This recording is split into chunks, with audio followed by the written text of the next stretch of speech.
In this video I'm going to show you how to make the two multicoloured framed cubes in a 3x3 pattern, and this is a really good pattern I think, and the algorithm is F, B prime, R prime,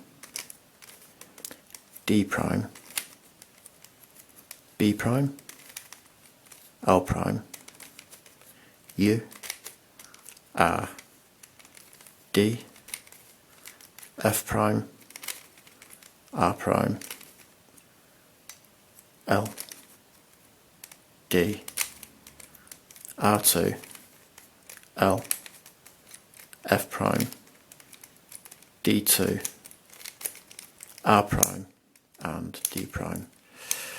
And there is your cube in a cube. It's like a 2x2, and you've got another one on the other side, but they are framed by these random colours. So I think it's a really nice looking pattern, this one. Thanks for watching.